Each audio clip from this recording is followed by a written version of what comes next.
मन कही गुरतेज के साथ।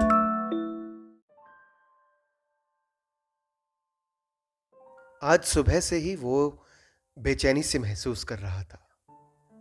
छत पर बने कमरे की खिड़की के पास बैठे वो बाहर आम के पेड़ को, कभी पहाड़ों को, तो कभी दूर दौड़ती हुई सड़क को नजरों से ढूंढ रहा था। पता नहीं आज कहां गुम हो गई थी वो, वरना तो रोज सुबह ही वो उसके पास आ जाती थी। जब वो उसको कहीं भी नहीं दिखी तो आदित्य मायूस सा हो गया। वो उसकी दोस्त जो उसको समझती थी, उसके साथ दिन की शुरुआत करके वो बहुत खुश महसूस करता था।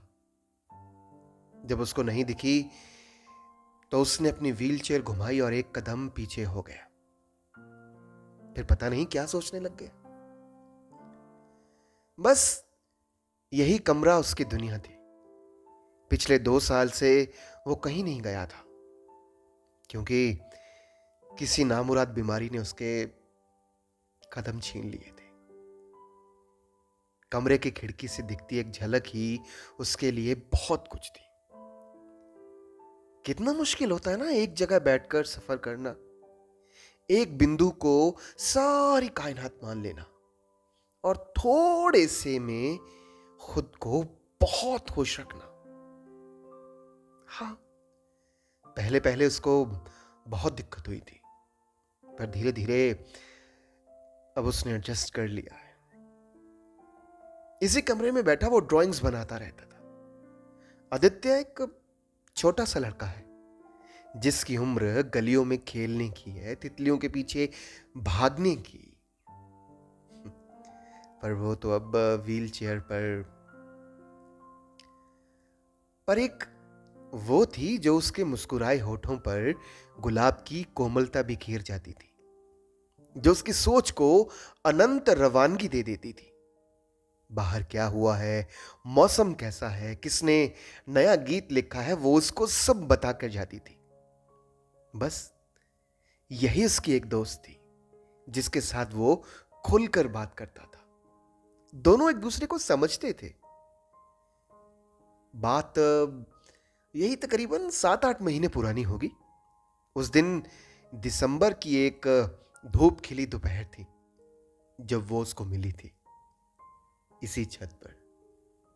और तब पता नहीं था कि उनकी दोस्ती इस कदर गहरी पड़ जाएगी। दिन के जवान होते वो उसका वेट करने लग जाता था, उसके साथ खुल के बातें करता था, दिल खोल कर। पर आज दोपहर हो चली थी, वो अभी तक उसके साथ मिलने के लिए नहीं आई थी। उसके दिल में बहुत सी बातें थी जो उसको शेयर करनी थी उसके साथ। पर अब बातों के साथ साथ बुरे बुरे ख्याल भी आ गए। वो कहाँ है, आ जाए क्यों नहीं, कहीं उसे कुछ। अपने कमरे में वो मायूस होकर अपनी व्हील चेयर पर घूमने लगा।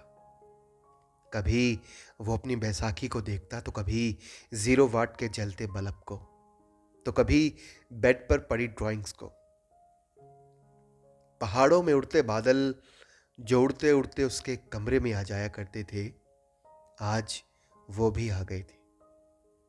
पर वो नहीं आई। बाहर बारिश भी अपने गीत गाने को तैयार थी।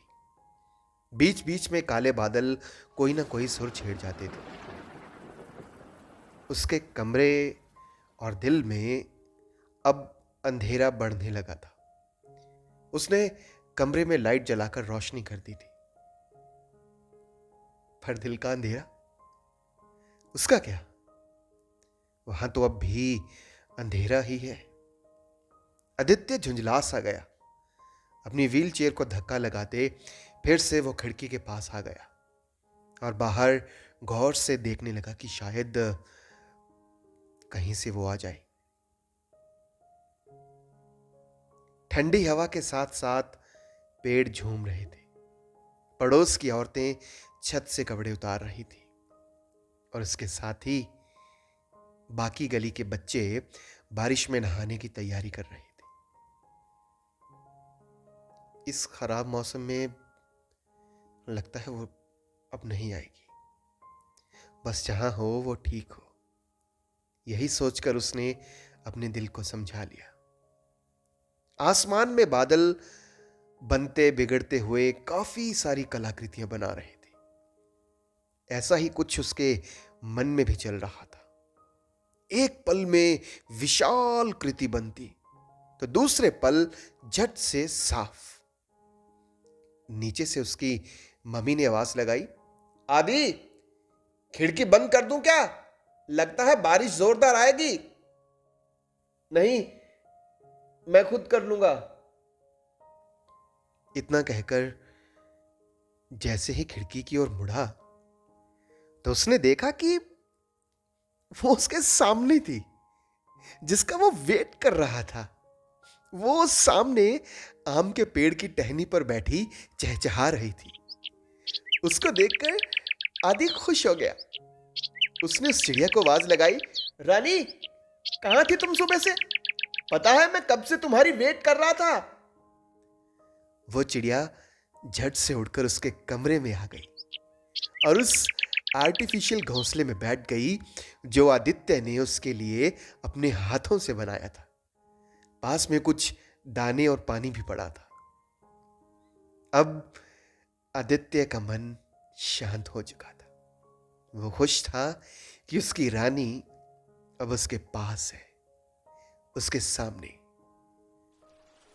बाहर बारिश अपने गीत गाने लगी और अंदर वो दोनों अपने दिल की बातें साझा कर रहे थे। उसकी रानी उसको देवदार के पेड़ों से चुराए गाने और ब्यास दरिया के पानी के संगीत सुना रही थी।